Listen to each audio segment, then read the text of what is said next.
Nos vamos a preguntar si es posible volver a ser feliz luego de la muerte de un hijo, luego de pasar el duelo más desgarrador que puede pasar a un padre y una madre. Cuando un hijo o varios se le adelantan a un padre y una madre, vivimos momentos de dolor gigante y este dolor nos acompañará durante mucho tiempo. En primera instancia, podríamos decir que uno se le olvida cómo ser feliz. Podríamos decir que vivimos ceguera del destino. Ya no queremos ir al futuro, queremos borrar el pasado, queremos nuestra vida de vuelta. Vivimos algo así como una pesadilla. Bueno, les presento a las compañeras Susana Rocataliata, escritora, y Merce Castro, que desde España nos ha dicho que sí, ya ellas se presentarán en lo que dispongan con respecto a sus hijos, les va a contar los nombres y quiénes son. Y les pregunto, compañeras, bueno, yo recuerdo cuando empiezo este camino que no solamente no podía ser feliz, sino que no quería ser feliz. Y de alguna manera tuve que volver a escribir en mi libro de la vida qué era ser feliz. Porque lo que yo pensaba y lo que yo creía de la felicidad luego de la muerte de mi hijo eh, ya no era funcional. Ya no era la suma de momentos alegres. Ya no podía hacer eso. Es más, no quería estar alegre y me sentía mala persona por sentirme alegre en algún momento del camino. Ya todo eso pasó y bueno, hoy les queremos contar a través de estas tres visiones que somos nosotros tres, qué hemos vivido, qué sabemos hoy, qué hemos aprendido de la alegría y de la felicidad y del amor y del dolor. Bienvenidas, compañeras. Susana, bienvenida. Hola, oye, muchas gracias por la invitación. Encantada, Merce Castro, de estar contigo y Manrique, feliz de estar nuevamente en Abrazos de Esperanza. Y la pregunta que yo me puse cuando tú me invitaste al programa es cómo reconstruirse y buscar nuevos motivos para vivir después de la muerte de un hijo. ¿Ya? Eh, Cuando uno pierde un hijo, algo tan terrible, inesperado, ¿verdad? Un hijo es fuente inagotable de amor, de alegría, de dicha, de esperanza, de proyectos, de futuro, de ser lo que tú no fuiste, de darle lo más que puedas, ¿verdad? Para que sea un hombre de bien. Eh, entonces tú dices, ¿cómo yo voy a reconstruirme? ¿Cómo voy a renacer, ¿verdad? ¿Cómo voy a volver a sonreír a la vida? Eh, si no tengo más que tristeza en mi corazón. Entonces, uno toca el suelo, ¿verdad? Conoces la rabia, conoces la envidia, tienes celos de otras familias que los ves felices, ¿verdad? Uno no conoce los corazones de esa gente, pero los ves felices, completos. Tú ya no estás completa. Tú para siempre eres una amputada. Así te amputaron un brazo, la pierna, pero tú ya no estás completa. Para ser completa te falta esa otra parte que completaba a tu hijo. Y por lo tanto, tal vez la primera meta que yo me puse fue no maldecir a la vida por lo que la vida me había hecho, sino darle un sentido a lo que la vida me había hecho. Yo vengo de padres de la guerra, que vivieron la Segunda Guerra Mundial y perdieron a muchos hermanos en combate. Eh, y ellos, cuando murió mi hijo Francisco a la edad de 5 años, no había cumplido 5 años, le faltaban 10 días. Yo ya había hecho las invitaciones a sus compañeritos no sé cómo le llaman, de asilo, ¿eh? Que lo llevaba esas primeras veces que llevaba a mi hijo a esta escuelita. Entonces, cuando muere mi hijo, mi abuelo me dice, recuerda, Susana, que la muerte siempre nos ronda, está siempre ahí, es como la invitada de piedra. Y lo que vas a tener que hacer tú es darle un sentido a tu dolor y no dejar de que la muerte de tu hijo te destruya a ti y a tu familia. Y por lo tanto, comprendí que nadie en el mundo iba a estar más interesado que yo misma por mi bienestar y que de mí, solo de mí dependía ayudarme, ayudar a los que me rodeaban, que yo tenía un hijo de 6 años en ese momento, mi marido y mi familia, y también ver que mi hijo no había venido a esta tierra para que todos nosotros muriéramos con Él. Así es que eso es lo primero que yo hice y fue la primera pregunta que yo me puse en esta búsqueda de un nuevo motivo para vivir, que dependía de mí. Y que Bueno, tenía que buscar ayuda, porque sola, mira, de ningún dolor sale solo. Necesitas ayuda. En mi época, quizás hace 38 años atrás, y lo digo de verdad, yo no conocía a nadie que le hubiera pasado esto. Mis amigas entraban en un hospital a tener sus hijos. A mí se me murió uno de un shock anafiláctico porque no había escáner en Chile y era un examen de rutina. Y por lo tanto, no había libros en español. Había muy pocos libros y los textos eran textos de estudio, muy de psiquiatría, digamos así, que no me hablaban de lo que a mí me estaba sucediendo, de mi día a día, y, y yo decía, ¿cómo voy a volver a ser la misma de antes si a mí me cayó una bomba atómica en mi familia? Destruyó todo, es como que un vaso que se rompió en 1000 trozos. ¿Cómo yo podía volver a enamorarme, por ejemplo, de la vida de mi marido que estaba destruido como yo, que teníamos 30 años, yo no había cumplido los 30? Entonces éramos jóvenes, éramos partiendo la vida cuando se supone que además perder un hijo es perder un título que tú nunca quisieras perder, que es el de padre o madre. Y resulta que yo, claro, era periodista, me había recibido, me había ido bien, en la universidad me sentía feliz. Yo estaba feliz con mis 2 niños que tenían 6 y 5, y la verdad es que así es, y aprendí que no podía esperar un milagro, algún golpe de, no sé, de magia que me sacara de lo que me había pasado o que me iba a despertar y me iban a decir que no había sucedido nada. Así que entendí que me tenía que movilizar yo. De alguna manera intuí en mi corta edad, porque ahora como que uno mira hacia atrás y uno dice, pero si era una niña. Claro, tenía 29, no era tan niña, pero entendí que no me podía dejar abatir, eh, que esto no me podía destruir a mí y a mi otro hijo y a mi familia, y que de alguna manera tenía que buscar como fuera la, un nuevo camino, y que iba a encontrarme con el bosque oscuro primero, que el bosque oscuro era atravesarlo por rutas que no era ruta, que tenía que ir poniendo los ladrillos paso a paso, que más retrocedía que avanzaba, pero siempre tuve presente que de mí dependía. y sí, de nosotros depende nuestras vidas, ¿no? Y quizá podríamos decir que es lo único de que depende. Yo recuerdo que para mí fue un desastre, como más o menos lo describiste, una bomba que todo lo destruyó y nos mandó a un desierto. No quedaba nada. Y tras ese desierto estaba la culpa. Manry muere en un accidente y yo me hago culpable. Bueno, yo no veía eso que veías vos. Para nada. Yo sencillamente quería que la vida se acabara.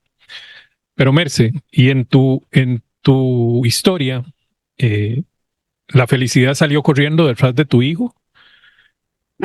Bueno, yo salí de la vida, como todo, como casi que creo que todos los padres que se les muere a un hijo, hay un tiempo que sales de la vida, ¿no? No estás conectada a la vida, pero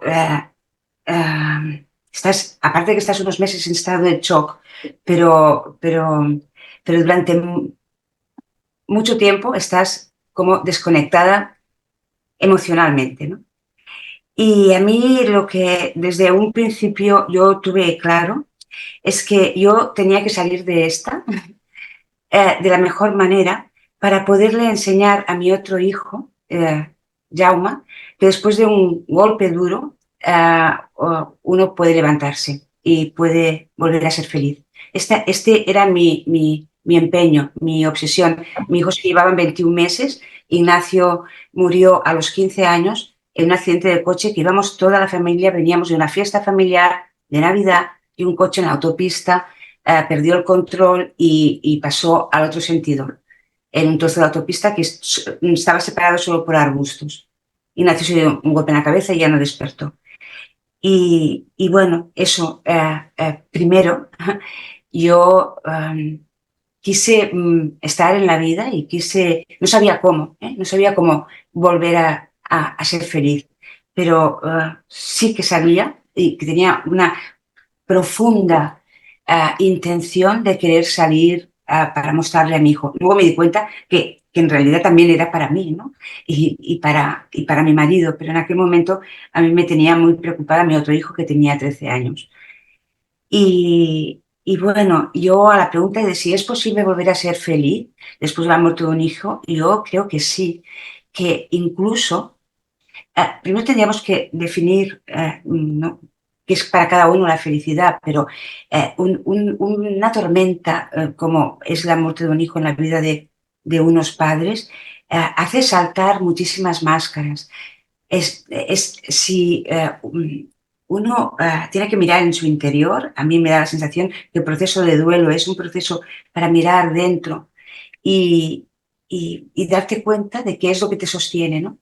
En mi caso, tuve un gran alivio cuando me di cuenta de que el amor perdura, el amor va más allá de la muerte. Se muere mi hijo y yo no solo sigo queriéndolo igual, sino que lo quiero más cada día, ¿no? Y eso me dio mucha tranquilidad.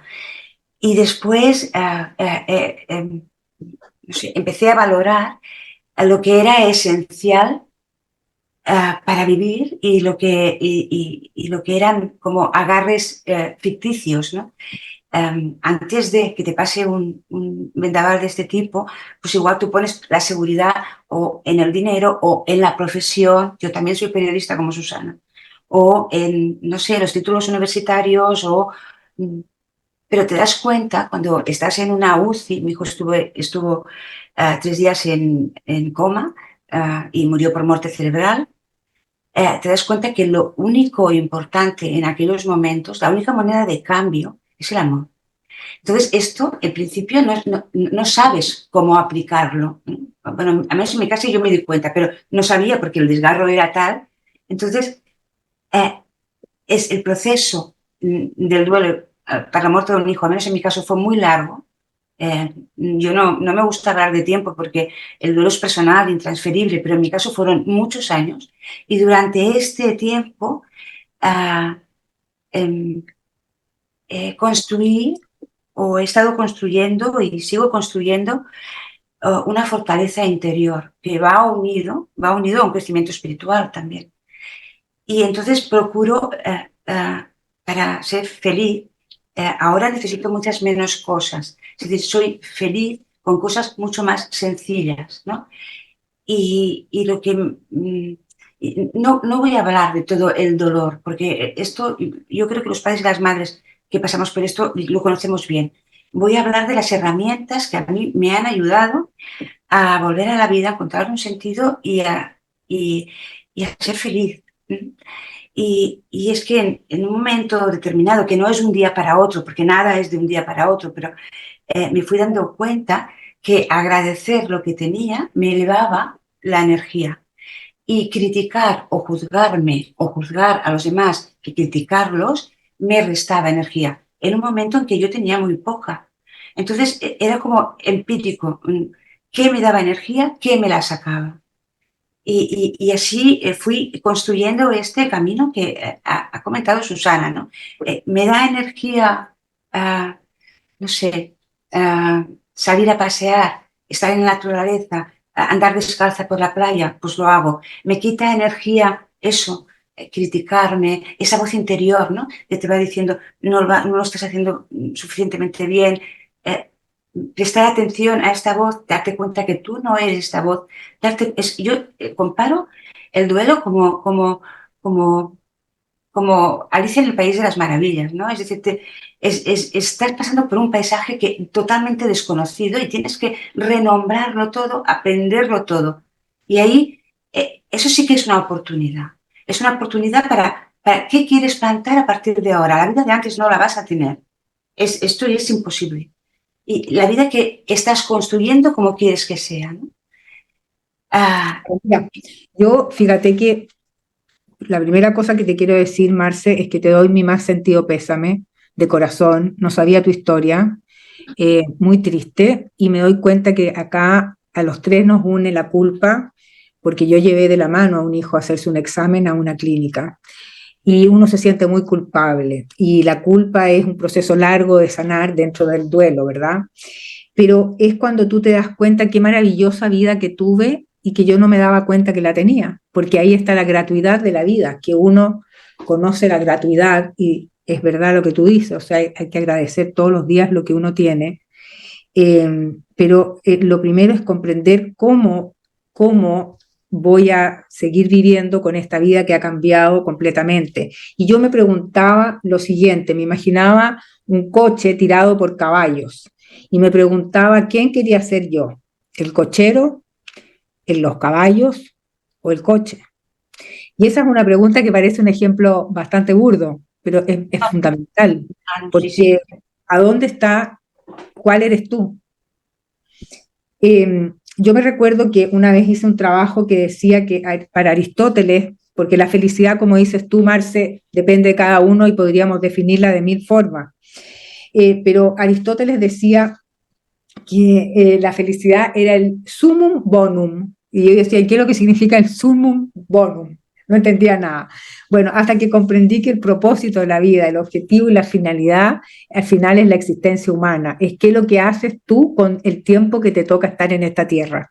Y lo que decías justamente tú recién, o sea, para aumentar el nivel de felicidad tengo que hacer aquellas cosas que no me produzcan más dolor.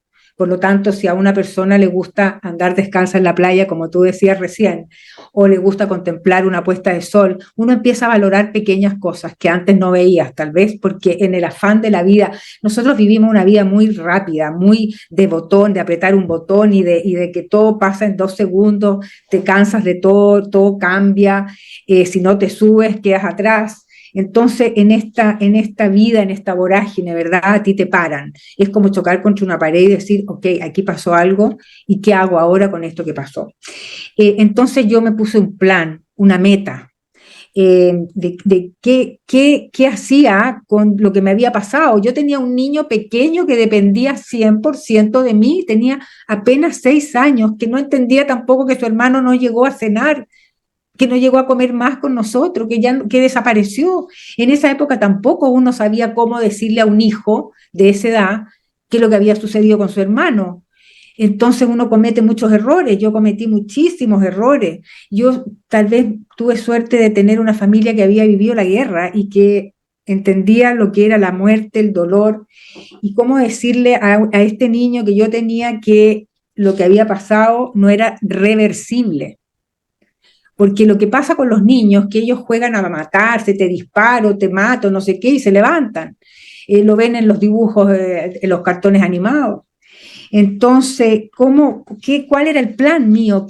¿Cómo tenía que salir de esto? Claro, me ayudaron ¿quiénes? Los amigos, la familia, el poder hablar.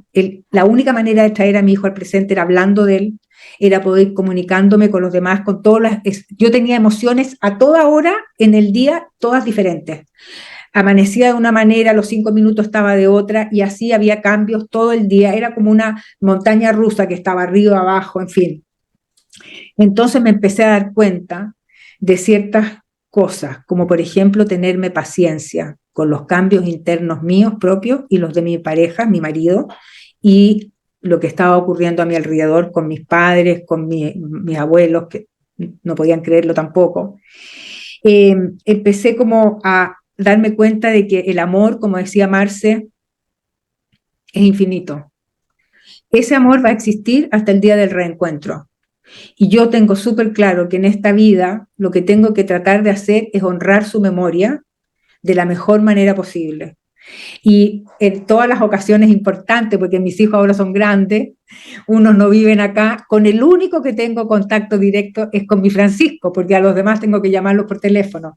Entonces, el trabajo me ayudó, volver a trabajar, me ayudó el volver a tener como la conciencia, ¿verdad?, de que lo que nos había pasado a nosotros no era un castigo, no era un castigo divino, no era porque yo había dejado de ir un domingo a la misa, a la iglesia, nosotros somos católicos, no era porque yo había hecho algo mal, no era un castigo, era así, la vida del destino de mi hijo Francisco fue ese, yo no lo podía cambiar. Lo único que yo podía cambiar era aceptar esa realidad y tratar de ser de ahí en adelante la mejor persona posible, dando amor y no destruyendo a mi alrededor, siendo una persona amarga. Yo creo que es lo que más yo le digo a los papás: por favor, no sean amargos, porque los hijos, si es que los tienen, y a lo mejor no tienen más hijos, y ese hijo era el jardín, lo era todo para ustedes, y quedaron con ese vacío, porque uno queda cesante de alma. ¿Y cómo llenas ese vacío? Y yo me decía, bueno, ¿cómo tengo que llenarlo? Y me di cuenta que la única manera que podía era, primero, pedir ayuda, no encerrándome en mí misma, entregando amor a quienes me rodeaban, que quizás lo necesitaban más que otras. Yo, a veces, Marce, no sé si a ti te pasó, el dolor de los demás se hace invisible. Uno no ve el dolor de los otros, ves el tuyo. Entonces, eh, el pasar por estas crisis y estos dolores te hacen como altruista, te hacen solidario con el otro, te haces parte del dolor del otro, entiendes la fragilidad de la vida. Y yo siempre he dicho, no tengamos miedo a la vida, pero entendamos que es frágil. Pero yo no sé, en el caso tuyo, Marce, si hubo alguna cosa, un vínculo particular que te hizo comprender que en esta vida la felicidad no se encontraba en un lugar lejano, en una isla paradisíaca, o que la felicidad era viajar a no sé dónde. ¿Cómo llegaste a comprenderlo? Mira, yo creo que la felicidad es una actitud personal que sale de dentro. Es decir, también la alegría. Uno decide conectar con la alegría o conectar con la felicidad. Ya sé que esto, antes de llegar a eso, hay que aceptar el dolor. El dolor es innato a la vida. El sufrimiento es optativo. Es una cosa cultural. Y al menos las mujeres de mi entorno, de mi cultura, se han identificado por muchos siglos con el sufrimiento. Es cuanto más sufro, más quiero. Y para mí eso es una de las grandes trampas del duelo, y en general de cualquier persona, aunque no esté en duelo. Uno no puede no elegir sentir dolor, porque la vida conlleva a veces dolor, pero uno sí puede elegir no quedarse en el sufrimiento. El sufrimiento es opcional. Y una de las trampas del duelo es: si mi hijo no está, yo no puedo escuchar música, o si mi hijo no está, yo no puedo comer este plato que a él le gustaba tanto, o si mi hijo no está, yo no puedo estar, no sé, alegre un momento, ¿no? Yo creo que esto es una de las trampas de las que tenemos que huir. En principio, porque si conseguimos volver a amar la vida, estamos honrando al hijo que se ha ido, porque yo creo que los niños y los adolescentes y los hijos que se van antes que nosotros, en realidad son despertadores de conciencia.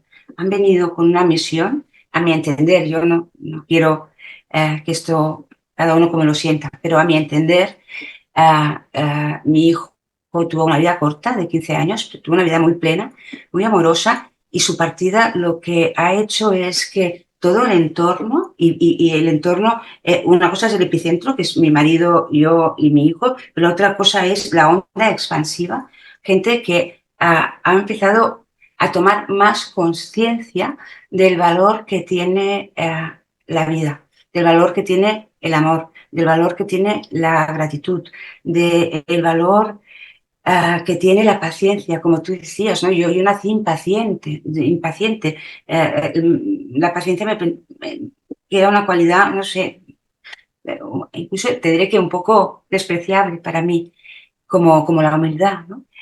Y en el transcurso del duelo, pero no porque un día me levantara y dijera, ¡ay, la paciencia! No, claro, la paciencia es el arte de poner paz. Es la ciencia de poner paz en el presente. No, es que lo iba viviendo, iba notando lo bien que me sentía. Es decir, yo podía estar en la cola del súper y había mucha cola cuando antes de morir Ignacio. Bueno, yo me impacientaba muchísimo, pensaba que era una pérdida de tiempo y qué hacía yo haciendo esta cola. Después agradecía incluso que hubiese cola porque yo podía estar un ratito allí en calma. Si iba al médico y tenía que esperarme, no sé, para que me visitara, pues aprovechaba este momento para aplicar técnicas de relajación como la respiración, porque yo creo que, como tú bien dices, Susana, es imprescindible pedir ayuda. Y yo creo que está muy bien que la familia te ayude, pero nadie te puede ayudar, nadie te puede acompañar más allá de donde ha llegado. Y la muerte de un hijo asusta muchísimo. Antes de que se nos murieran nuestros hijos, es que solo la palabra de muerte, hijo, ya, no sé, yo creo que a todos, ya, bueno, ya no la podíamos ni oír, ¿no? Lo que pasa que respecto, te voy a hacer un pequeño Sí, interrupción chiquita, es sí, como no, mejor, será más rico. no, es solamente el agradecimiento, el dar gracias a todos los días, ¿verdad? Es también cuando tú dices estoy en la cola del súper, pero tienes la fortuna de poder entrar a comprar. Yo Claro, decía, yo tengo la suerte de poder ir al doctor, claro, tengo la suerte de ir a un psicólogo que me está ayudando a claro, escucharme todo este torbellino, sí, porque tú sabes que son tantas las cosas que uno hace, ¿verdad? Porque no tienes un juicio de realidad, tú estás viviendo en un pasado, es como hacer rewind con la vida, no sabes lo que viene al futuro, no sabes qué va a pasar contigo, con tu familia, cómo vamos a seguir adelante. Entonces, hay tantas cosas, ¿cierto? Pero lo que tú decías, por Dios, que es importante, porque nuestros hijos al final son los testigos de nuestra propia existencia. Yo soy porque Él es. O sea, como dices tú, nuestros hijos son una fuente inagotable de amor y fueron nuestros maestros, a diferencia de lo que uno pensaba que nosotros íbamos a ser los maestros de nuestros propios hijos. Al final, imagínate la contradicción sí, vital, ¿verdad? sí, De sí, que sí, son ellos nuestros maestros. en nuestro caso, de una forma muy potente, ¿no? Pero yo creo que todos los hijos acaban siendo nuestros maestros, porque por un hijo haces cosas que no harías por nadie, ¿no? Es decir, que Nadie. puedes cambiar muchísimas cosas. Pero a mí me gusta, siempre que hablo de la muerte de mi hijo, me gusta hacer hincapié en dos cosas. Una, en que es preciso contar con todas las ayudas y no me refiero solo a la familia, porque la familia llega hasta donde llega. Me refiero a ayuda profesional, ayuda terapéutica, ayuda de grupos de duelo que tengan un contenido de crecimiento, no que se vaya solo a llorar.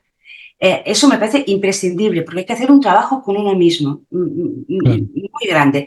Y luego hay que tener mucho cuidado, a mi entender, es de no idolatrar al hijo muerto, porque entonces no se deja el espacio a los hijos que tenemos aquí. Y a Es, nosotros mismos. ni a nosotros mismos. Y es muy difícil, digamos, tener sitio cuando hay un ángel en la familia que está en un pedestal. Una Y especie de esto, Dios. claro, y esto a todos los padres tenemos esta tendencia, nos quedamos mirando hacia arriba yo tuve la suerte de la noche que desconectaron a mi hijo, estábamos todos en el hospital, nosotros también estábamos heridos y mi madrina, que era enfermera, estuvo conmigo aquella noche y me dijo, Marcé, llora, que todavía no has llorado, y no idolatres a Ignacio porque no vas a dejar espacio a Jaume. Y esto es tan sabio, me fue tan bien esta frase de mi madrina, que yo la doy al mundo para si a alguien le puedes sentar tan bien como a mí, porque la tendencia de los padres y las madres que se nos ha muerto un hijo es quedarnos colgados. Entonces, ahí se seca todo lo que hay a nuestro alrededor. Yo pienso que a nuestro hijo muerto, que la palabra muerto hijo me gustó mucho, pero ahora la puedo decir, hace 25 años, a nuestro hijo muerto, con nuestro amor le basta. Además, con el tiempo yo a Ignacio, he seguido teniendo relación con Ignasi, no se quedó a los 15 años. Yo tengo una relación cotidiana con él.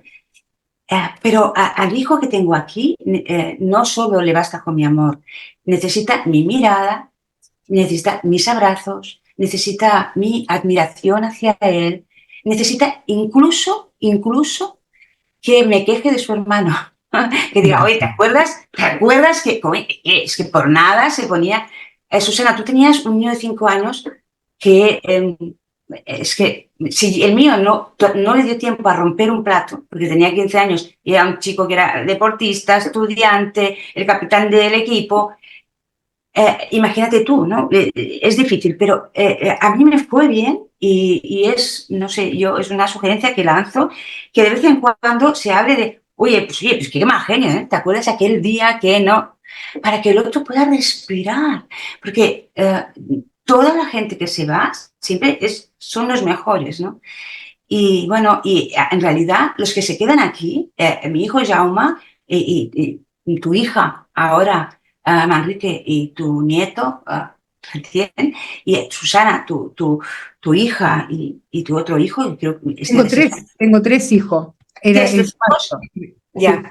Pues estos 3 hijos son los que en realidad te van a acompañar y te van a acompañar en tus estados de ánimo, te van a acompañar en tu vejez. A ellos les ha tocado una tarea muy complicada, porque en mi caso pasó Jaume de una familia feliz, ¿no?, a una familia destrozada que no vivió Ignasi. Ignasi no la vivió, esta familia destrozada. Y Jaume sí. Y tuvimos que hacer una piña y Jaume, ahora, hace 3 años, ha muerto mi marido, su padre, mi pareja, un compañero de toda la vida. Con él pude pasar de su mano el infierno que supuso la muerte de nuestro hijo. Y Jaume es el que ha estado conmigo, es el que ha vivido también la muerte de su padre. Por eso quiero decir que ni por un momento estoy hablando de olvidar, es imposible. Es decir, yo a Ignacio lo tengo grabado en el ADN, pero hago esta llamada a los hijos que están aquí, ¿no?, a la importancia de mirarnos, ¿no? Oye, pero mira, quisiera agregar algunas líneas ahí, porque sin duda tienen toda la razón, pero el actor principal de nuestra historia somos nosotros. Sí. Y eso lo olvidamos, ¿verdad? En el endiosamiento, ¿verdad? Sí. En el endiosamiento de ese que partió y en algunos casos del que quedó, porque es el que tengo, tomamos caminos que eventualmente en otras circunstancias no tomaríamos. Y a mí me gustaría pues retomar el tema de la felicidad en el sentido de que quien no se ame profundamente a sí mismo, jamás va a ser feliz. Y luego hay una cosa que para mí está muy clara, es que mi felicidad no depende de nada ni de nadie. Así es. Yo no le puedo poner la responsabilidad a mi hijo Ignasi. Si mi hijo Ignasi no se hubiese ido, yo sería feliz. No le puedo cargar con esa culpa, ¿no?, a este ser. Claro. Mi felicidad depende de mí. Claro, y no le puedo al hijo que está aquí cargarle la responsabilidad tampoco de que yo sea feliz. Claro, y eso implicaría, por ejemplo, perdonar la vida. Claro. Perdonarnos a nosotros mismos. Que esto va unido a la felicidad, la aceptación. La vida va su aire. Exactamente. Y aquí había apuntado, bueno, amor propio. Y bueno, ¿cómo se come el amor propio? Es algo que nadie nos lo enseña. Y cuando un hijo muere, sí o sí, hay que amarse.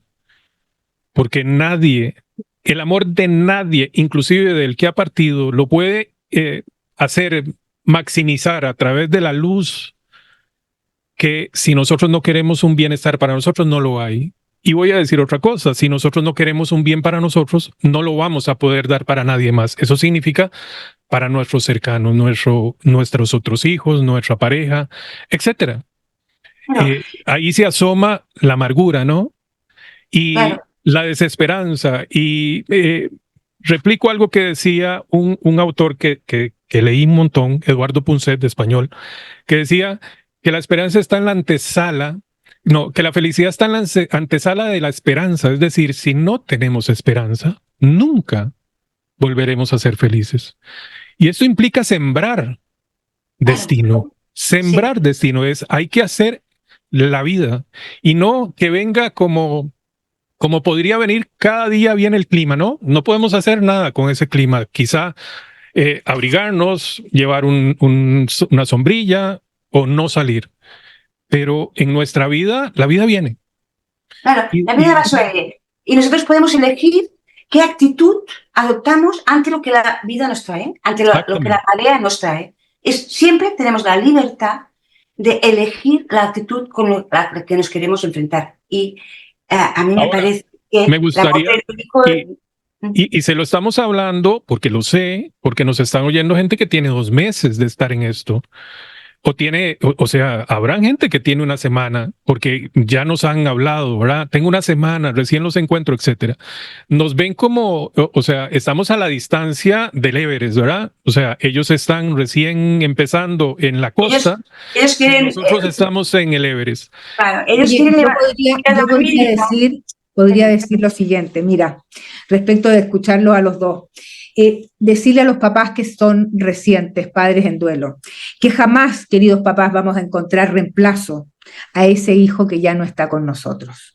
Pero lo que sí nosotros podemos hacer por amor a ese hijo que ya no está más que en nuestro corazón vivo, ¿verdad? Es tratar de atravesar ese túnel oscuro, tenebroso, lleno de piedras, que nos asusta mucho porque nos da miedo, es atravesar el túnel compartiendo el dolor con quienes nos rodean y tener siempre en cuenta que la esperanza va a hacer que esa noche negra, oscura, tengamos puesto siempre el corazón en esa pequeña luz que nos va a iluminar y que es la esperanza que de alguna manera en esta tierra me va a ayudar el amor de ese hijo a poder sobrevivir y seguir luchando en este día a día, porque lo único que yo tengo hoy día, queridos papás, es el presente.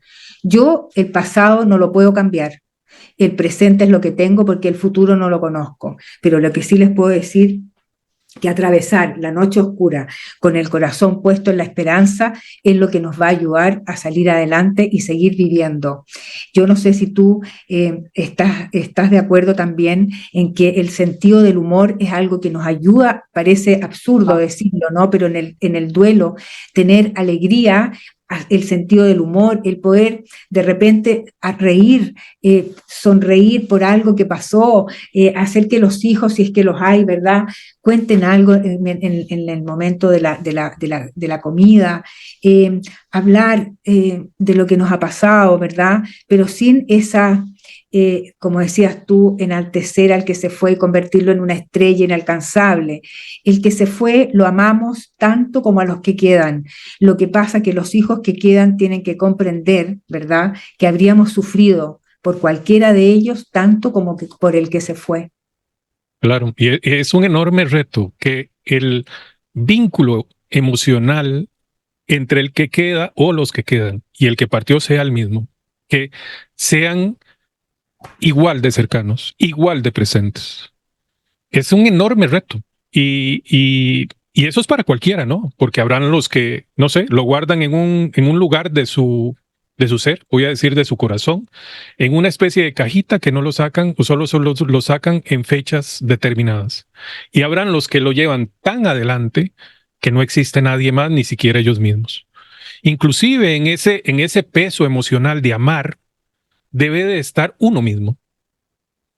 Que todos tengan, si los ponemos en una balanza, el mismo valor, porque, o sea, yo no podría decir que por mi hija tengo menos amor, o lo expreso, claro, diferente, porque para mi hijo lo expreso aquí, lo estoy expresando, en este instante que les estoy diciendo esto, porque lo hago por amor. Tomo el amor de él y lo traduzco en estas palabras. Para mi hija, voy donde ella está, atiendo sus necesidades, pienso en ella, le llamo, etcétera. Nada fácil amar a un ser que no tiene cuerpo ni futuro. Es un reto gigantesco, sí, enorme. Dígame, Merce. Pero yo entiendo que la muerte de un hijo lo que hace es darnos un empujoncito que nadie escogería, pero como sucede y no podemos tirar atrás, de acercarnos a lo que es el amor incondicional. Porque al hijo que se ha ido no le pedimos ni que nos llame por teléfono, ni que no sé qué, ni no sé cuántos. Vamos aumentando el amor incondicional. Y en lo referente a nuestro presente, lo que hacemos es aumentar el amor hacia nosotros mismos. Y para eso, durante el camino del duelo, a mí me ha ido bien aprender a hablarme con ternura a mí misma, a, a tener, no sé, a tratarme como si yo fuera mi mejor amiga, ¿no? Y a valorar y a felicitarme cuando estoy alegre. Es un logro, aunque parezca una contradicción, aunque la gente que nos esté escuchando ya hace muy poco tiempo, es que y si yo hubiese escuchado a una señora que hablaba como yo los primeros meses, me hubiese chocado muchísimo. Es que yo durante los primeros meses de poco me servían las palabras. Agradecía más un abrazo, un silencio, algo, ¿no? Que frases hechas. Si alguna cosa tiene nuestro testimonio es que a los 3 se nos ha muerto un hijo y realmente estamos hablando de nuestra experiencia, ¿no?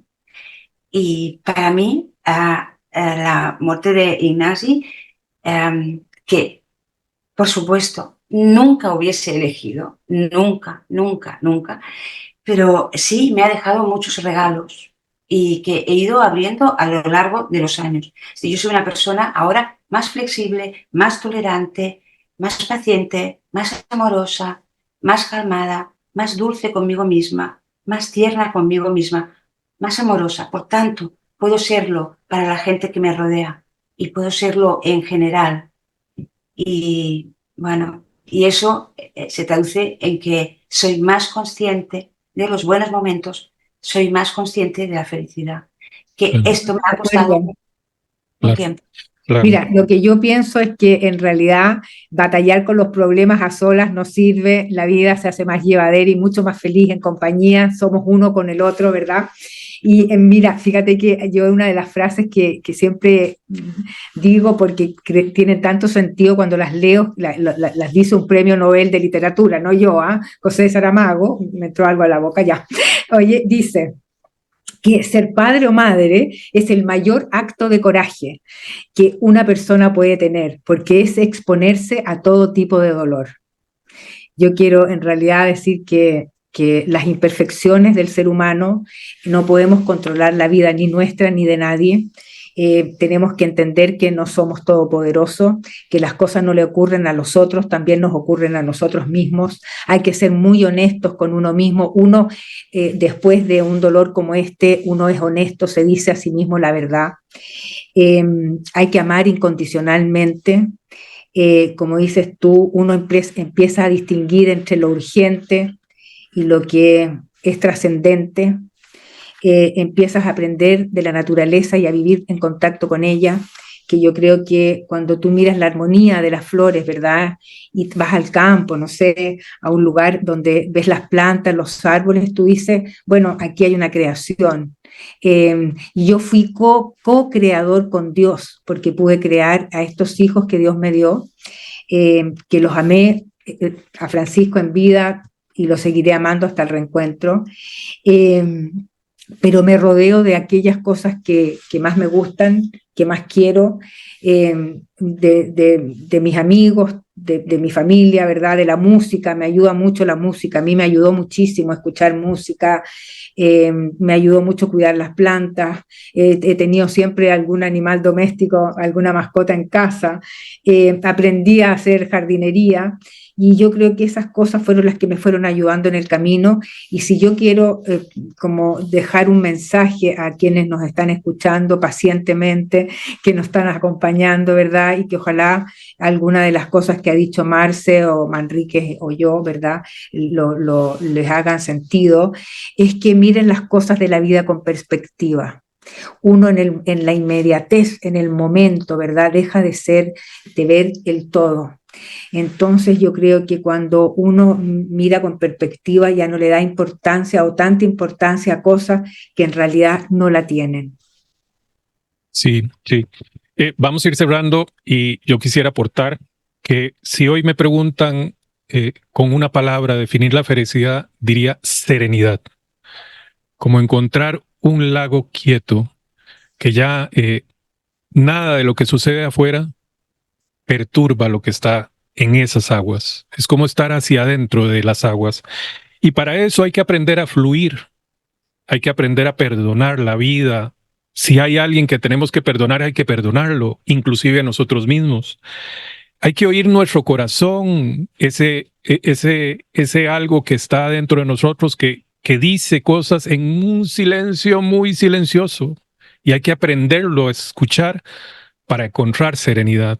Eso lo pueden comparar con lo que algún momento pensaron que era paz, ¿no? Bueno, yo hoy la paz va y viene, ¿no? Porque la paz es muy emocional. Diría que la serenidad es mucho más profunda, es mucho más espiritual. El amor incondicional, como lo decía Merce y como lo decía Susana, sin duda, si no aprendemos a amar incondicionalmente a nuestro hijo que ha partido, esa serenidad seguirá estando alejándose. Y además, amar incondicionalmente a la vida, que nos ha regalado lo más hermoso que es haber vivido con quienes amamos. Y pienso que el acto más trascendente del humano es amar y ser amado. Así es que pienso que todo eso se encierra también en poder tener fe en un nuevo futuro, en aceptar lo que venga, en disfrutarlo, lo que se pueda disfrutar. Y bueno, la vida, y quizá me faltó algo, no se detengan, no se resignen, no se resignen. Si nosotros hemos logrado tener serenidad, porque eso podría decirlo de los tres, ustedes también, los que están a un mes o 2 meses. Si algo les podemos dejar a ustedes es que es posible volver a ser feliz. Hay que volver a reescribir la definición de felicidad. Y quizá está en 3 libros que tengamos que escribir. O quizá solamente en pintar o hacer fotografías, que fue lo que yo he hecho durante todos estos años. Así es que está la posibilidad. Y les tengo que decir que a pesar de este desastre que ha sido un meteorito que ha caído en mi universo, podría definir que mi vida ha sido feliz. No hay una mancha y sé que es parte del propósito de un algo que no puedo comprender y no lo quiero comprender ya. Fluyo con la vida. Así es que muchísimas gracias, compañeras. Quisiera pedirles, por favor, que les cuenten, bueno, que ustedes han escrito, que lo que han escrito ayuda a quien enfrenta este desgarro de la vida, este meteorito, que nos envíen a un desierto. Bueno, Merce, cuéntele, ¿qué has escrito? ¿Qué pueden encontrar en lo que has escrito? Bueno, yo he escrito 3 libros. Uno es un diario que empecé durante el primer año de la muerte de Ignasi y que salió a la luz 10 años después. Y es un diario, es un diario en vivo y en directo. Y después, al cabo de unos 13 o 14 años, escribí un segundo libro que se llama Palabras que consuelan. Y ahí ya aplico las herramientas que a mí me han ayudado a trascender mi duelo, teniendo en cuenta que cada duelo es personal, intransferible, cada persona tiene una manera de enfrentarse al dolor, una manera de afrontarlo, unas circunstancias, nace en un país, en otro, una cultura, pero hay algunas herramientas que yo considero universales. Y el tercer libro se llama Destellos de luz y para afrontar el duelo y abundo más en estas herramientas, ¿no? Bueno, que en realidad se resumen en ampliar el amor, en plantar las semillas adecuadas para que florezca amor en vez de resignación, como tú decías, ¿no? Así es. De Merce pueden encontrarla en las diferentes redes como Merce Castro y ahí van a verla, leer partes de sus libros, expresar parte de las vivencias nuevas que le tocan el corazón. Ahí la pueden encontrar. Susana, tus libros. Oye, la última cosa que quiero decir antes de los libros es que vivan con propósito, sean altruistas, ténganse paciencia y practiquen la voluntad. la voluntad enérgica. Necesitamos tener voluntad para salir adelante. Ponerle pasión a la vida. Bueno, yo como decían al principio, he escrito varios libros. Un hijo no puede morir es el más conocido de ellos, ya tiene 24 años, se tradujo al italiano, de lo cual me siento muy orgullosa, y también se tradujo al inglés, está en Amazon, y ahora el tercer libro es como un remake, ¿ya? De un hijo no puede morir, la otra cara del dolor, para hermanos en duelo. Entonces puse historias de hermanos en duelo y de padres en duelo en este libro, y la visión cristiana y judía de un rabino, ¿verdad? De la muerte, que creo que es muy interesante poder leer, y eso lo recomiendo, de otros credos, otras religiones, cómo ven la muerte, porque la muerte para el occidente no tiene nada que ver a cómo ve Oriente, ¿verdad?, la muerte. Así es que, nada, decirles que muchas gracias a ustedes por este trabajo que hacen. Manrique es verdaderamente maravilloso. Esto es lo que nos permite la modernidad, la conectividad, ¿verdad?, que antes no existía, y que gracias a esto podemos llegar a tantos lugares tan remotos y acompañar de noche a cualquier hora. Los que estamos en duelo a veces no dormimos. Así es que Dios los bendiga a todos ustedes que han pasado por este dolor, y cuenten con nosotros, con Marce, que es fantástica y estoy feliz de haberte conocido. Manrique, que te digo, con todo ese nombre, Manuel Enríquez. Así es que, y yo, bueno, muchas gracias, Susana de Chile, con mucho cariño para todos ustedes. Merce, ¿quieres despedirse? Bueno, agradecer también la oportunidad, porque yo pienso que hablar de la muerte es querer más la vida, ¿no? Sabemos que tenemos un tiempo limitado, entonces a mí me ayuda a aprovechar más el día a día, ¿no? Y no sé, y el hecho de lo que hacemos los tres, ¿no? De sentirnos útiles y sentirnos unidos a la gente que está atravesando un gran duelo. Oye, y lo más fantástico es que estamos en todos los continentes. Eso es fabuloso, la alegría, no pierdan el sentido del humor, papás, por favor, no lo pierdan. Aquí, bueno, gracias. Sí. Les cuento que yo hago reír a los compañeros que recién inician, y algunas me han dicho, me voy de aquí porque vos me haces reír. Bueno, también es una decisión disfrutar de la vida, ¿no? Aún el interior nos llame a reírnos. Antes de irnos, quiero contarles que en Abrazos estamos comprometidos a ayudarles en lo posible, y si nos hablan a través del mensaje que pueden escribirlo en la parte de abajo de este video, podemos encontrarles ayuda presencial y ayuda mucho más allá. Así es que cuenten con eso, y estoy hablando de todo el mundo hispanohablante. Estamos conectados con los diferentes grupos de todos los países, incluido España. Así es que les podemos ayudar a encontrar apoyo. Nuevamente, muchísimas gracias, compañeras, por haber abierto su corazón, contarnos sus historias, y a quien nos ha escuchado hasta hoy nos han regalado lo más valioso que tienen, que es su tiempo. Dios les bendiga, cuídense mucho, nos estamos viendo. Gracias, Andrew. Besos.